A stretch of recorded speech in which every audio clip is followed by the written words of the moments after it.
My name is Lorna Me Hollinger, and I am 78 years old. I have lived long enough to see the world change in ways I never imagined, but nothing prepared me for the moment my own son pointed his finger at me, raised his voice, and told me to go eat with the dog. His dog, in his house. After everything I sacrificed for him. It happened on a quiet Sunday afternoon, the kind where the sun sits soft in the windows and the air feels warm and lazy. I had just finished folding his laundry because he said his back hurt and he did not want to bend too much. I wanted to help. That is what mothers do, even old mothers. But when I walked into the kitchen and saw him and his wife setting the table for dinner, my heart squeezed. 2 plates, 2 forks, 2 glasses, no plate for me. I stood there, holding the folded shirts in my thin arms, feeling like a stranger in a house I once paid the mortgage for when he lost his job years ago. Christian turned to me as if I were a problem and not a person. "Mom, if you want to eat, then eat with Duke." He pointed toward the corner where the old black Labrador slept beside a metal bowl on the floor. For a moment, I thought he was joking. My Christian, the baby I carried through sickness and storms, the boy who used to run to me with scraped knees and tears in his eyes, now spoke to me like I was worth less than the dog. His wife, Talia, did not even look at me. She just kept arranging the napkins like nothing shocking had happened. My voice cracked when I asked, "Eat with the dog. Why would I do that, Christian?" He did not blink, "Because we want to have dinner alone tonight, and you already ate earlier. Just go eat with Duke if you are hungry." His tone was sharp, cold, final, the kind of tone that slices through the skin. My cheeks burned, my throat tightened. I felt something break inside me, something small but important, something I feared might never heal again. And yet I did not shout. I did not argue. I simply placed his laundry on the chair, walked toward the corner, and lowered myself slowly to the floor. My knees cracked. My bones complained. But I sat down anyway, right next to Duke. I picked up one of the dog biscuits he had left in the bowl, just to see if Christian would stop me, just to see if he had a little bit of the boy he used to be still inside him. He did not. He did not say a single word. My hand trembled as I lifted the biscuit. Duke nudged me gently, as if even he knew something was not right. The room felt heavy with shame and disappointment. As I sat on the cold floor, I wondered how it had come to this. How had my life, my years of raising him, working 2 jobs, surviving loneliness and grief, ended here on the floor beside a dog bowl? But what Christian did not know, what he could not imagine, was that I had already made plans. I had already taken steps. I had already discovered the truth about something he and Talia had been hiding from me for months. And eating with the dog was the moment I decided to go through with everything. The soft crunch of the biscuit between my fingers echoed louder than thunder in my heart. I knew then that my life was about to change, and so was his. Before I tell you how everything spiraled into this moment, and how it ended in a way no one expected, let me welcome you here. If you love stories that touch your heart, stories that feel real and deep, make sure you like this video, subscribe to the channel, and turn on your notifications so you never miss the next chapter. And tell me in the comments where in the country you are watching from. I want to know who is sharing these moments with me. Because what happened next is something you will not want to miss. As I sat on the floor, something caught my eye, something that froze my breath and made my heart race, something that made everything suddenly make sense. And that is where my true, genuine story truly begins. When I sat on that cold kitchen floor beside Duke, pretending I did not feel the sting of humiliation, my eyes wandered. Not because I wanted to look around, but because sometimes the truth forces itself in front of you even when you try not to see it. That was when I noticed it. A folded paper sticking halfway out of the junk drawer by the fridge. Bright yellow, a color you cannot ignore. It had a thick red stamp across the top that said something I could not fully read from where I sat, but I saw 3 letters clear as day. LAW. My heart paused. I had seen enough papers in my life to know what official documents look like, and that one was official, the kind of official that brings trouble. As Christian and Talia sat at the table eating roasted chicken and mashed potatoes like I was invisible, my mind spun. What law paper were they hiding? Why was it stuffed into a drawer? I shifted slightly, and Duke whimpered. Maybe he could feel the tension rolling off me. I reached down and rubbed his head to calm him, but truthfully, I was trying to calm myself. I thought back to the little things I had ignored the past few months. How Christian whispered in the hallway. How Talia kept making phone calls outside. How they quickly shut down conversations whenever I walked in the room. How Talia started treating me like I was a burden they were forced to drag around. But what hurt me most was not the secrecy. It was how the boy I raised had slipped away from me so quietly, replaced by a man I no longer recognized. That night, after they finished their quiet little dinner for 2, Christian tossed his plate in the sink and walked past me like I was a shadow instead of a human being. Talia followed him, whispering something I could not hear. I stayed in the kitchen a moment longer, waiting for the ache in my chest to settle. Then I stood up, slow and careful, because my back no longer moves the way it used to. I walked to the drawer and slid it open just enough to pull out the yellow paper. My hands trembled as I unfolded it. At the top of the page it said, "Petition for legal guardianship over dependent senior." My vision blurred for a moment. Guardianship. They wanted control, complete control. Over me. Over my pension. My small ranch house back in Ridgeton. My savings. My medical decisions. My life. It felt like the room tilted. Below the heading were words that cut deeper than any knife. Reason for guardianship. Exhibits signs of cognitive decline, emotional instability, and inability to care for herself without supervision. I pressed my hand to my mouth. Emotional instability. Cognitive decline. Inability to care for myself. I was 78, yes. My knees cracked and my back complained, but my mind was sharper than most people half my age. I could cook, clean, pay my bills, and remember every bill I have ever paid for Christian in his life. They were lying. They were building a case against me. And worst of all, they had already signed their names at the bottom. Both of them, like they had been planning this for months. My breath hitched. A tear slipped down my cheek and dropped onto the paper.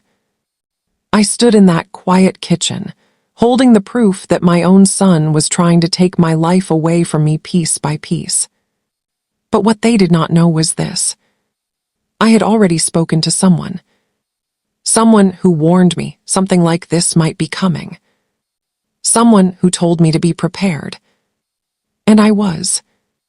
Just not in the way Christian expected. That night, when the house was silent and everyone was asleep, I folded the yellow paper and tucked it deep inside my purse.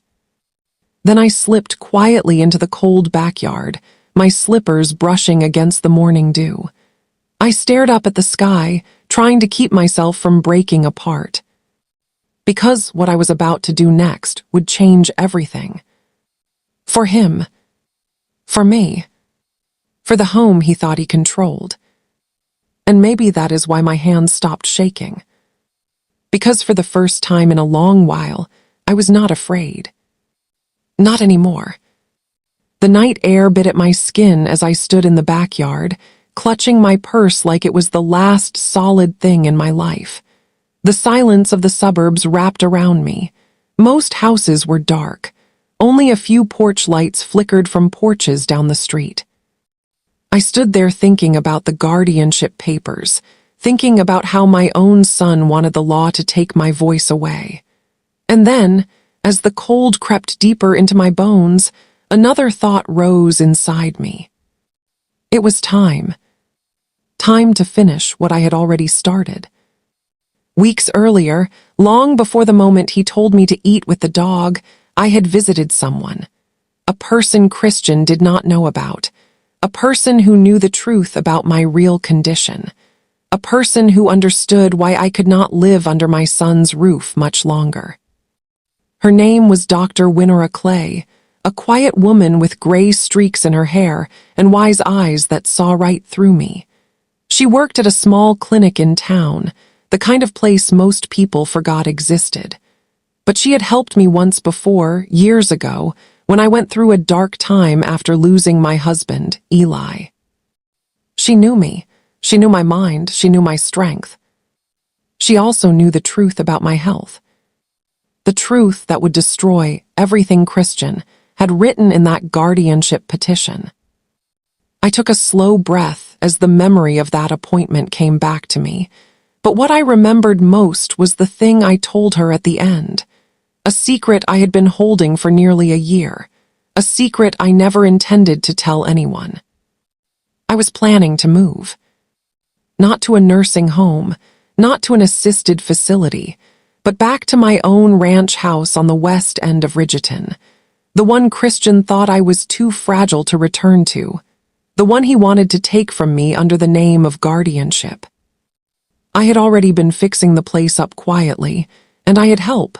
Someone unexpected. A young woman named Maribel. I had met her at the farmer's market one afternoon. She sold fresh honey and handmade soap. We started talking, just small things at first, but when she carried my groceries to the bus stop, I learned she lived only 3 houses down from my ranch property. She offered to check on the place for me.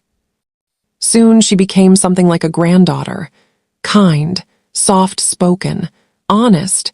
She watered the garden, she replaced a broken window, she even painted the front door. But the most important thing she did for me was this.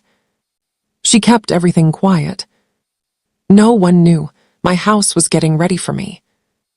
No one knew I planned to leave Christian's home. No one knew I was preparing to take back my independence. And no one knew that I had documents too.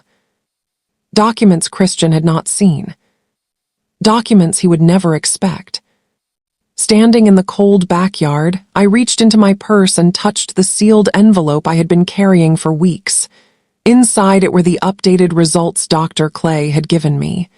Clean, clear, proof that I had no cognitive impairment, proof that I was capable, stable, and fully in control of my decisions. But there was more. At the very bottom of the envelope was another paper, a notarized statement, signed, stamped, legal. A power of attorney, my power of attorney. Signed not by Christian, not by anyone in my family, but by me, giving full authority to someone I trusted.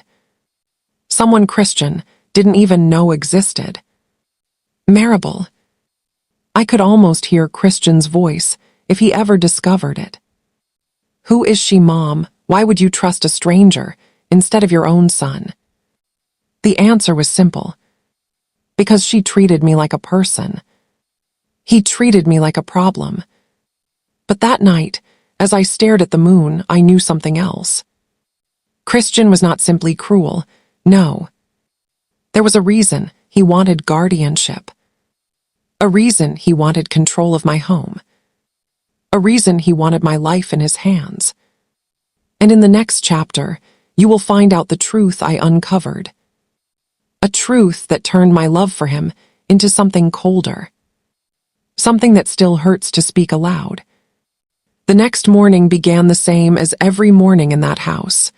Quiet, cold, heavy, almost like the walls were holding their breath, waiting for something to finally snap. I woke before sunrise, as I always did.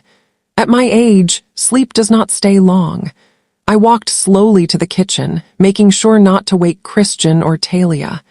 They hated when I made noise too early. They said it made the house feel unsettled. Unsettled. Imagine that.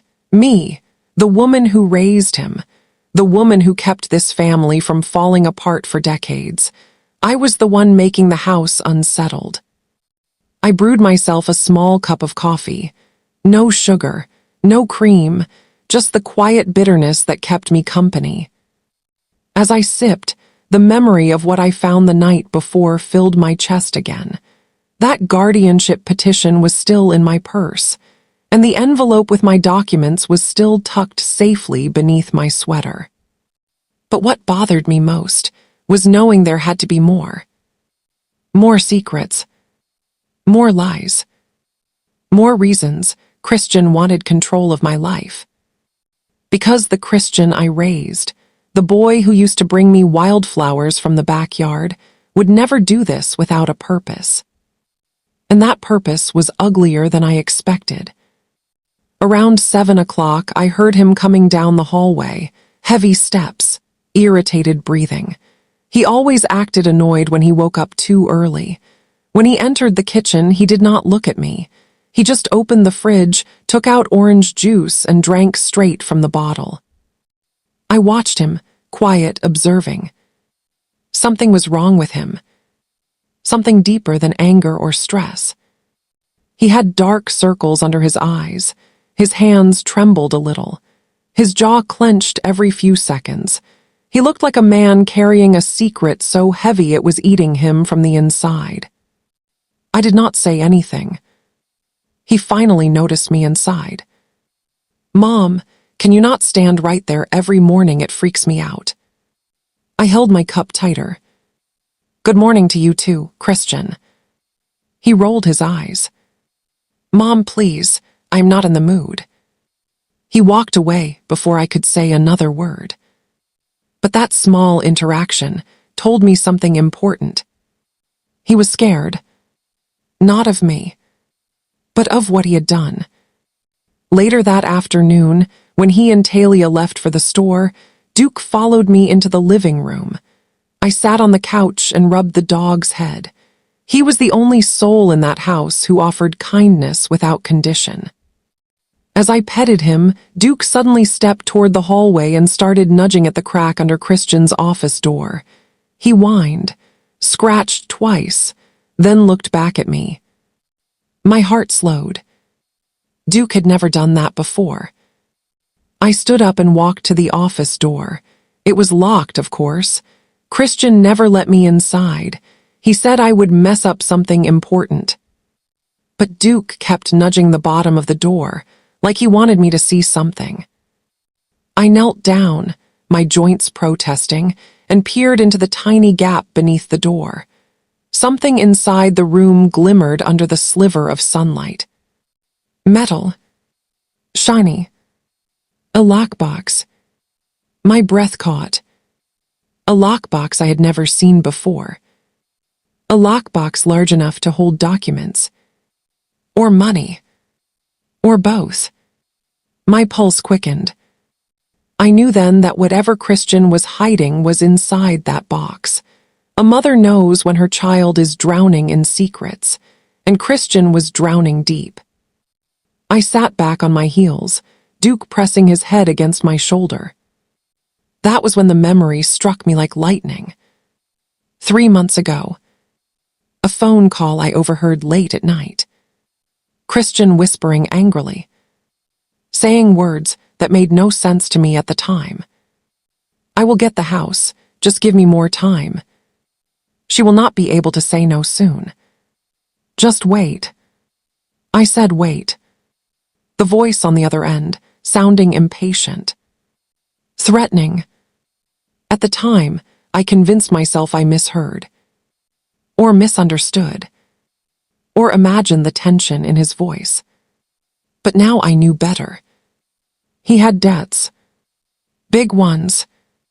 And someone was pressuring him. My house. My savings. My pension. That was his escape plan.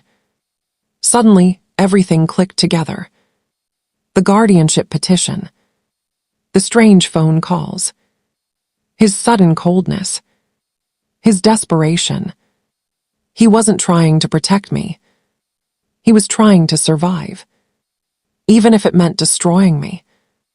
I placed my hand over my mouth as Duke whimpered again. But here is where the story takes its turn. Because what Christian didn't know was this. I did not sleep that night, not even for a moment. I kept thinking about that lockbox in Christian's office. Thinking about the phone call I overheard months ago. Thinking about the guardianship petition hidden in my purse. Thinking about how a mother can raise a child with love, yet still end up fearing him. The next morning, the house felt heavier than usual, like the air itself was warning me that something was coming.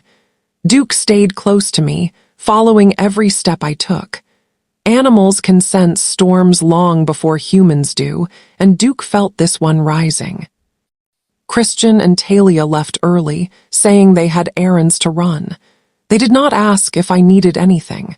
They barely looked at me. But that was fine, because I needed them gone. The moment the front door closed, I walked straight to the office door.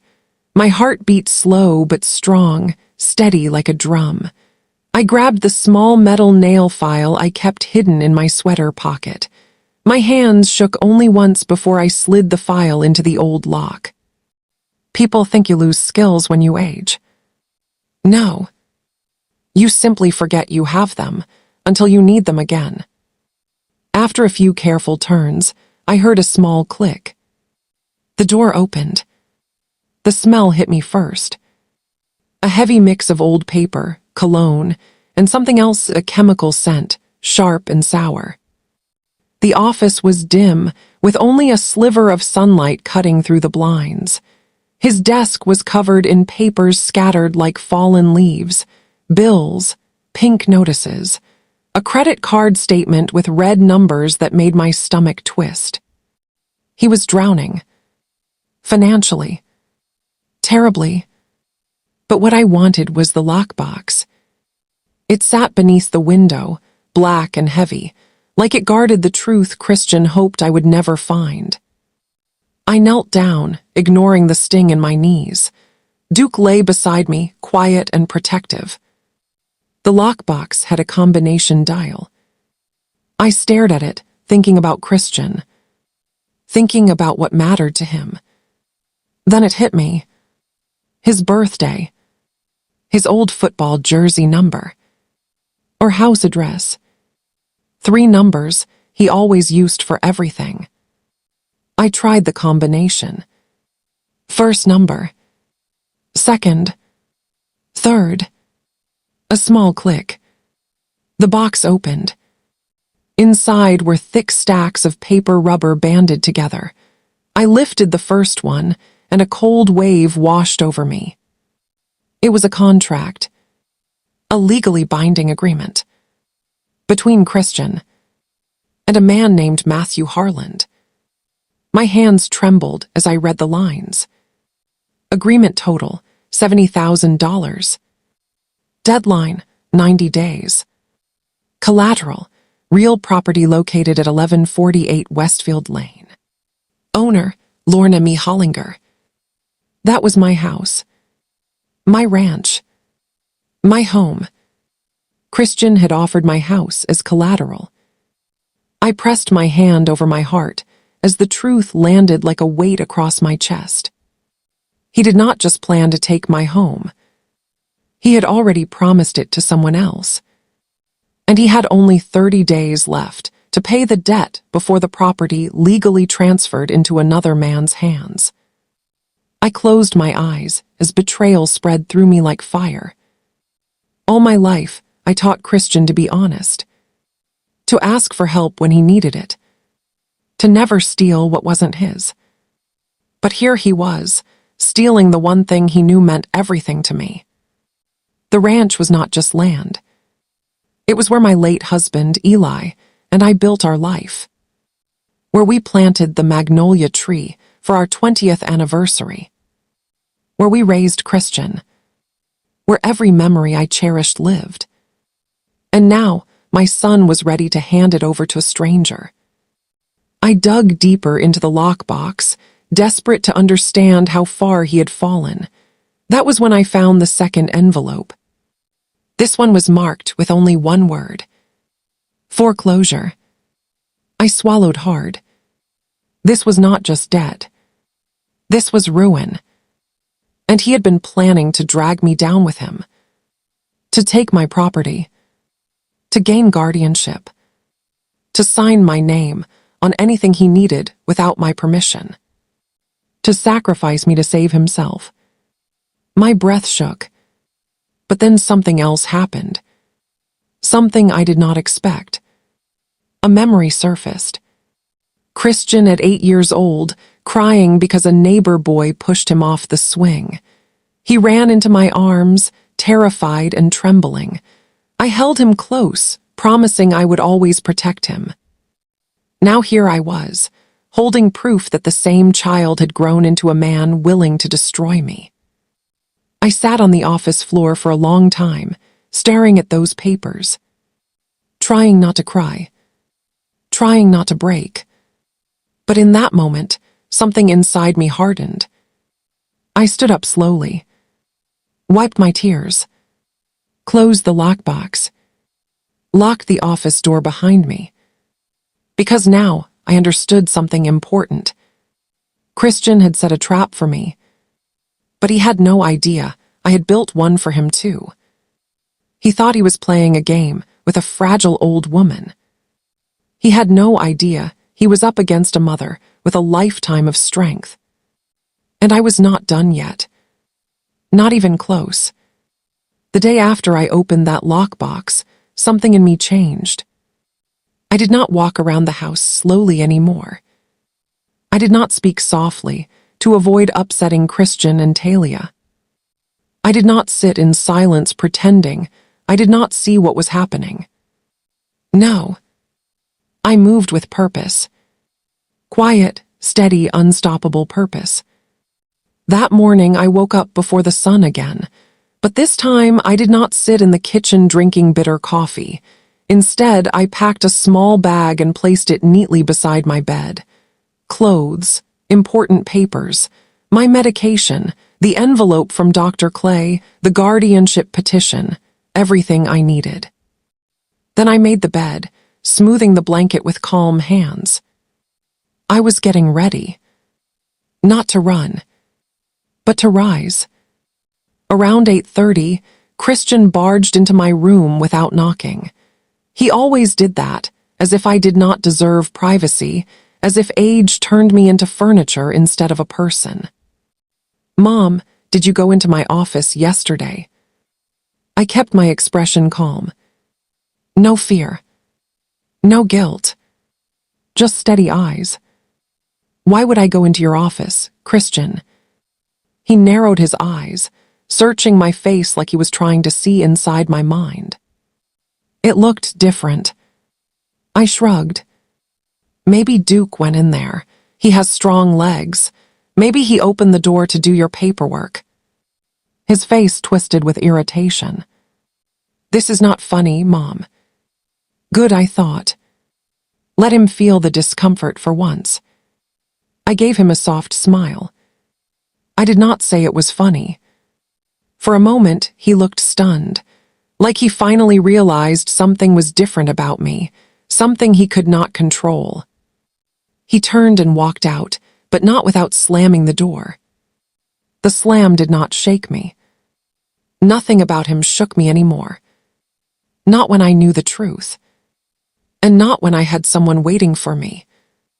At noon, when Christian and Talia left for a doctor appointment, I grabbed my purse, put on my light blue sweater, and called the one person I trusted. Maribel. She picked up on the first ring. "Miss Lorna, are you all right? Your voice sounds different." I smiled. "I need you to come get me." "Where are you?"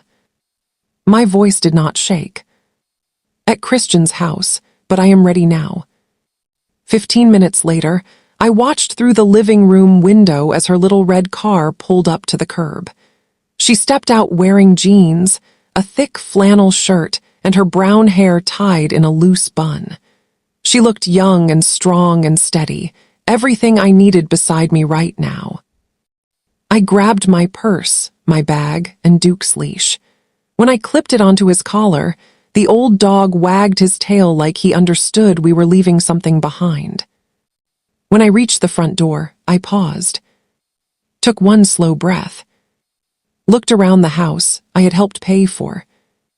The house, I thought, would be a place of love in my old age, but instead had become a cage. Then I whispered softly, "Thank you for teaching me. I can still stand up for myself." And I stepped outside. Maribel rushed up to me. "Miss Lorna, are you okay? I was worried." I nodded. "I am better than okay." She glanced at Duke. "Is he coming too?" "Of course, I am not leaving him behind." We got into the car. Duke curled up gently in the back seat. I held my purse tight as we drove away from that cold house. As we turned onto the main road, something loosened in my chest. Something heavy, something that had been strangling me for months. Freedom. But freedom does not come easy. It always comes with a cost. We drove for 20 minutes before reaching my ranch house. The moment it came into view, my breath caught. Maribel had painted the shutters a soft green. The garden was cleared. The walkway was swept clean. The magnolia tree stood tall and proud. My home looked alive again. Maribel parked the car and turned to me. "I hope it is enough. I did what I could with the time I had." My eyes filled with tears. "You did more than enough." But the moment my feet touched the ground, another memory hit me. The debt contract. The deadline. The man named Matthew Harland. The foreclosure notice. Christian had 30 days to hand over my property. My property. He had promised it to a dangerous man who would not care that it belonged to a 78-year-old widow. And now that I had left, Christian would panic, and desperate men do foolish things. As that thought settled, Maribel touched my shoulder. "Miss Lorna, someone is coming up the road." I looked up. A dark gray truck was driving slowly toward my ranch. Dust rose behind it like a warning. My heart dropped, because I recognized that truck. I had seen it once before, parked near Christian's job, right after that strange phone call. The truck stopped at the end of my driveway. The door opened, and a tall man stepped out, wearing a black jacket and dark sunglasses. He stared at my house, at me, at everything Christian promised him. Then he walked toward me. Calm, slow, dangerous. Maribel whispered, "Miss Lorna, who is that?" The man stopped just a few feet away. He removed his sunglasses, and the coldest eyes I had ever seen met mine. "Mrs. Hollinger," he said, "we need to talk about your son." My stomach clenched. Because this was the moment everything began to come crashing down. The man stood so still it felt like the air around him froze. Tall, broad shoulders, sharp jaw, and eyes that carried no warmth at all. His voice was low and smooth, but there was danger underneath it, the way thunder hides under a cloud before the storm breaks. My hands tightened around Duke's leash. Maribel stepped closer to me, protective in her quiet way. She was small compared to him, but her presence made me feel less alone. "Mrs. Hollinger," the man repeated, "we need to talk about your son." I swallowed hard. "And who exactly are you?" He gave a slight smile, not a kind one. "Name is Matthew Harland." Just hearing the name made my heart jolt. The man from the contract. The man Christian owed $70,000. The man Christian had promised my house to. Maribel stiffened. You need to leave. This is private property. Matthew turned his gaze to her, calm and cold. This is almost my property. Your friend knows that. I felt the blood drain from my face. He stepped closer. Your son made certain agreements with me, agreements he has not honored. His voice was steady, but every word felt like it was cutting into me. I lifted my chin, refusing to let him see fear. I know about the debt, I know he used my house, and I know he lied. Matthew nodded once, slow. Good, then we do not have to pretend. He pulled a folded sheet from his jacket pocket and held it out toward me. I hesitated, but took it. A collection notice. Final warning. 30 days left. 30 days before the ranch became his. Maribel leaned over my shoulder and whispered, Miss Lorna, this is serious. Matthew spoke again. Your son is out of time, Mrs. Hollinger, and because he has no money, no property, and no plan, you are my next conversation. I stiffened. I did not sign anything. I did not agree to anything. He nodded. That is where this gets complicated. He crossed his arms. Your son told me you had memory issues, that you were declining, that you would sign whatever he put in front of you. He promised you would not fight this. A flash of heat shot across my chest. That lie again. That cruel, ugly lie Christian built his entire plan on. I steadied my voice. I am not declining. I am not confused, and I will never sign a paper that gives you my home. Matthew studied me carefully. His eyes scanned my face, my stance, my clarity. He nodded once. It appears your son lied. I answered quietly. He lied about everything. He did not argue. He simply looked down the long driveway, toward the empty road Christian would eventually return on. The man sighed in frustration. I do not like being lied to, Mrs. Hollinger, and I do not like when people waste my time. His voice chilled the air. Matthew stepped closer. Your son promised me something that is not his to give. I stepped forward too, feeling something ancient and strong rising in me. My voice came out steady. Then perhaps you should take up your business with him, not me. He studied me a moment, long, uncomfortable, measuring me like a man who had misjudged a puzzle piece. Then he said something unexpected. You are not what he described. Before I could answer, he slipped his sunglasses back on. This is your 30-day notice. After that, I come back, and whoever is standing in my way will not enjoy the conversation that follows. He turned and walked toward his truck. Maribel grabbed my arm. Miss Lorna, we need to call the police, or a lawyer, or someone. I did not move. I kept staring at Matthew as he pulled away. Because while he drove off, something settled in me. Not fear. Resolve. I turned to Maribel. We will call someone, but not the police. She frowned. Then who? I reached into my purse, pulled out the sealed envelope with my name on it, and handed it to her. Inside is everything we need. My medical documents, my legal papers, the power of attorney. Her eyes widened. You gave me power of attorney. Not gave, I chose you because I trust you. She pressed her hand to her chest, speechless. And then I said the words that changed the direction of everything. It is time to tell Dr. Clay what is happening, and it is time to protect my home, my life, and myself. But before I could say more, Duke growled. A deep, low warning sound, Maribel and I turned toward the road. And that was when I saw it. A second car. Christian's car. Driving fast. Too fast. Kicking dust everywhere. He had come home early. And he had seen Matthew driving away. He slammed his car door and stormed toward us, his eyes wild with panic and anger. "Mom, what did you do? What did you say to him?"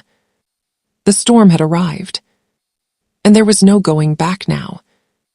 Christian stormed toward me like a man who had lost control of everything and was fighting to grab even one piece back. His steps were loud on the gravel, each one sharper than the last. His face was red, twisted with panic and anger. Talia wasn't with him. He was alone, and that made him even more dangerous. "Mom," he yelled. "What did you tell him? What did you say to Harland?" Duke stepped in front of me, growling, his fur bristling. He sensed everything. The tension, the danger, the disrespect. I held Duke's leash tight. "Christian, lower your voice." His eyes grew wild. "Do not tell me what to do, not now." Maribel stepped beside me, her voice firm and steady. "Sir, you need to calm down." Christian glared at her. "Who even are you? Why are you getting involved in family business?" "Because she respects me," I said, "something you seem to have forgotten how to do." He laughed bitterly, but it was the laugh of a man who knew his lies were cracking open. "You shouldn't be here, Mom. You shouldn't have left the house. You don't think straight. You don't know what you're doing." My hands trembled, but my voice did not. "Stop pretending I am confused. You know very well what you have been doing." He blinked, startled. What do you mean?" I took a step forward. "I know about the guardianship papers, the lies you told, the things you wrote about me." His face went pale. I continued. "And I know about the $70,000, and the contract, and the fact that you put my home as collateral for your debts." His mouth fell open. You went through my things." I faced him fully, my voice sharp as glass. "You planned to steal my whole life, the house your father built with his own hands, my savings, my independence. You were going to take it all. And for what, Christian, what did you need so badly that you were willing to destroy your own mother?" His shoulders slumped. You don't understand." "Then say it," I said. "Tell me why." His breath shook. "I didn't have a choice, Mom. I just needed more time. I thought if I got guardianship, if I controlled your money, I could fix everything before you noticed." I stared at him. "So you were going to lie to the court and make me look like a helpless old woman just to save yourself?" He wiped his face with shaking hands. "Mom, I messed up. I messed up bad. I lost my job. Then I took a loan. Then another. And then Harland came in. He said he would give me one last chance if I put something valuable down. The ranch was the only thing worth enough." My voice cracked. "So you sold my memories, my history, my home." He stepped closer, desperate.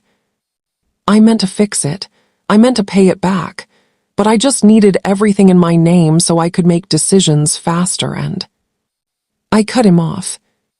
"So you tried to take away my choices, my mind, my rights."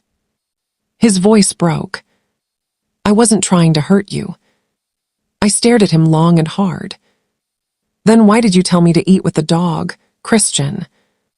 He flinched like I had physically struck him. That wasn't supposed to happen. I was stressed. I wasn't thinking.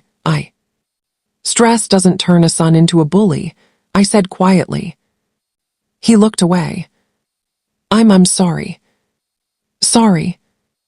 That tiny word floated in the air like a weak leaf in a storm. It could not cover what he had done. The lies. The manipulation. The cruelty. Maribel stepped forward. "Mr. Hollinger, your mother is not going back to your house. and she's not going to be controlled anymore. Christian's jaw tightened. She is my mother. I get to decide. No. The voice that cut through the air was mine. I reached into my purse and pulled out the envelope. The documents I had been guarding like treasure. Here, Christian. He looked at them, confused. What is this? I handed the papers to him slowly. Proof that I am mentally sound, my medical tests, a written statement from my doctor. Everything you told the court was a lie. His hands trembled wildly as he looked through the pages. And one more thing, I said. Maribel stepped closer, holding her chin high. I chose her as my power of attorney. Not you. His face froze. He whispered, Mom, what did you do? What I had to do. To survive. To protect myself. From you. Christian shook his head like he couldn't breathe. But I'm your son. I felt tears gather, but I didn't blink them away. And I will always love you, but love is not slavery, and I will not let you destroy what I spent my entire life building. He opened his mouth, but before he could speak, we all heard tires on the gravel road again. We turned. A black SUV with government plates slowly pulled up the driveway. Two men stepped out. Not dangerous like Harland, but official. Dr. Clay stepped out behind them, holding her clipboard. Christian stared, confused. What is this? I answered softly. These are the people who handle elder protection cases, and I reported everything. Christian went completely still. Dr. Clay walked beside me and placed a comforting hand on my arm. Mrs. Hollinger, we are here to make sure you are safe and to speak with your son. Christian backed up. Mom, you called them on me. I whispered. You left me no choice. The officers approached him slowly, calm but firm. Mr. Hollinger, we need to ask you some questions. He shook his head, stepping back further. Mom, please stop this. I can fix everything, I swear. I'll pay him back, I'll undo the papers, just come home with me, please. He sounded like a scared child. But it was too late. I lifted my chin, steady as stone. This is my home now. My life. My choice. Not yours. The officers gently asked him to step aside. Maribel took my hand and whispered, You were brave today.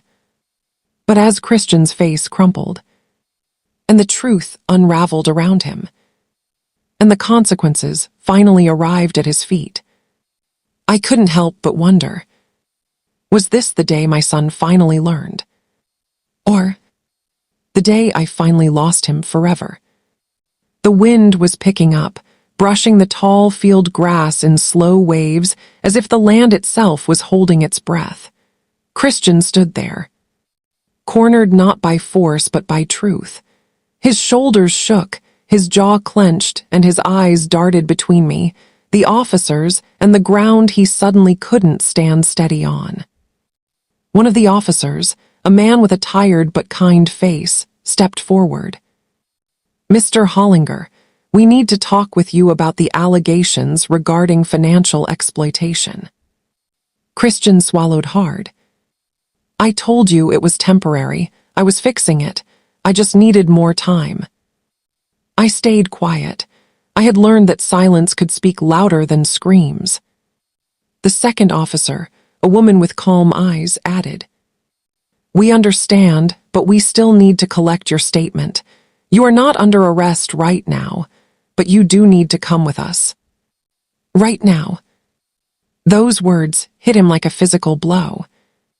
He looked at me. Mom, you can stop this. Just tell them you changed your mind. Please, I'm begging you. I stepped closer, Duke moving with me, his presence solid and grounding. Christian, for years you expected me to be the quiet one, the soft one, the one who forgave everything. But this time, I had to choose myself. He blinked fast, trying not to cry. I wasn't trying to hurt you. I know, I said softly. But that doesn't make it any less wrong. The officers gestured toward the SUV. Mr. Hollinger, if you're ready. Christian wiped his face. No. I need to talk to her first, just a minute. They exchanged a glance and nodded. Christian stepped closer to me, his voice dropping to a whisper. Mom, I don't know who I am anymore. I don't know how I became this man. I don't even recognize myself. For a second, I saw the little boy he used to be, the one who cried when he scraped his knee and always brought me wildflowers. But men aren't judged by who they used to be. They are judged by who they choose to be now. I touched his cheek gently. Then choose better, Christian. He closed his eyes, as if the words hit him straight in the center of his heart. I added, this isn't the end for you, but it has to be the end of hurting the people who love you. He nodded weakly, then walked toward the SUV. The officers guided him inside, gently, not forcefully. The door closed with a soft thud. Just like that, my son was gone from my sight. Not forever, but long enough for him to face the truth. The SUV drove away slowly down the gravel road. I watched it disappear behind the line of trees. Maribel stood beside me, her hand barely brushing my arm in support. Are you all right? She asked softly. No, I whispered. But I will be. Because the hardest part of surviving is admitting that sometimes the people you love can break you. But the strongest part of healing is choosing to stand again anyway. Dr. Clay came closer. Mrs. Hollinger, we will follow up with the court. Your son may have to attend hearings, but you are protected now. Completely. Protected. A word I had not felt in years. As the professionals left, Maribel and I walked slowly back toward the farmhouse. Duke pressed against my leg the whole way, as if guarding every step. When we reached the porch, I couldn't help looking at the horizon again, where the SUV had vanished. I didn't know what the future held for Christian, but I knew one thing for certain. I had not lost him. Not really. This was the moment he finally hit the ground hard enough to realize he needed to change. And sometimes, breaking is the only way something can be rebuilt stronger. Maribel turned to me. Do you want to sit? You've been through so much today. I shook my head. No, I want to make tea. Because normal wasn't gone. Because life didn't stop. Because strength could look like something as simple as making warm tea after a storm. But as I poured the water and listened to it boil, something inside me whispered, this story isn't over. Not by a long shot. The next morning came quietly, like the world was afraid to make too much noise after everything that had happened. Sunlight spilled across the kitchen table where I sat with my tea. Duke lay curled beside my feet, lifting his head any time I shifted, like he was checking to make sure I was still here, still safe. Maribel walked in with her notebook, already dressed for work. You didn't sleep much, did you? She asked gently. I shook my head. Storms don't leave you rested, they leave you awake. She smiled sadly. Well, today you're going to get some peace, whether your heart feels ready or not. I didn't understand what she meant. Not yet. But I would. Before noon, a sedan turned into the long driveway. Then another. Then a third. Maribel looked out the window. They're here. Who? For what? My chest tightened as I stood up. But when the first person stepped out, I froze. It was a man in a navy suit with with a leather briefcase. Behind him, a woman in formal attire. Behind her, another man holding a folder stamped with a state seal. All three walked toward the porch with purpose. Marable whispered, "Mrs. Hollinger, the state reviewed everything last night. Every document, every filing your son made, every lie. They want to talk to you." I stepped onto the porch slowly, Duke at my side. The man in the navy suit removed his sunglasses. "Mrs. Hollinger, my name is Attorney Dyer. I represent the Elder Protection Division. We've reviewed your son's actions over the past year, and we've also spoken with the bank, the loan office, and the county court." My stomach tensed. He continued, "Ma'am, we are here because you are no longer in danger, and because, legally, you now hold something you didn't know you had." Something I had. What could that be? Attorney Dyer opened his briefcase and pulled out a thick envelope. "Your son attempted to use your property as collateral. That is true. But he could not do it legally without one specific factor. Your signature." I frowned. "But he forged mine." The woman stepped forward. "Exactly, and that forgery has consequences, not just for him, but for the man who accepted it." I felt the world spin slowly. Harland. The man with the debt. The pressure. The threats. The one Christian said he owed money to. Attorney Dyer spoke again. "Mrs. Hollinger, because the collateral contract was based on a forged signature, the entire loan is invalid, legally void, which means Harland has no claim on your property. And he also committed a felony for knowingly falsifying documents." I blinked, stunned. "But what does that mean for Christian?" The woman answered softly. "He will face consequences, yes, but because he cooperated and confessed everything, the charges will be lighter.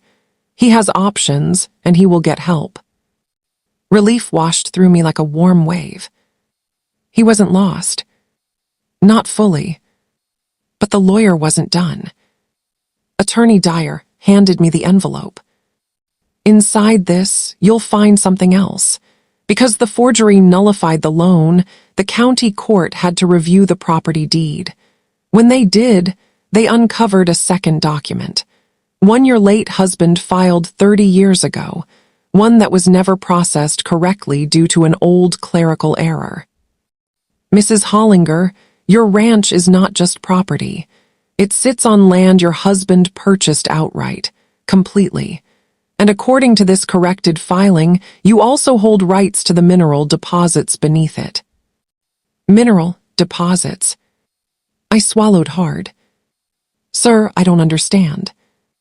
He smiled, the kind of smile someone wears when they know they're delivering good news. "Mrs. Hollinger, your land is worth far more than you ever knew. Enough to pay off Christian's debts, enough to secure your retirement, enough to keep this ranch protected for generations." My vision blurred. Not from fear, but from shock. Marable put her hand on my shoulder. "Do you know what this means? It means you're free, fully." But the lawyer added one more thing.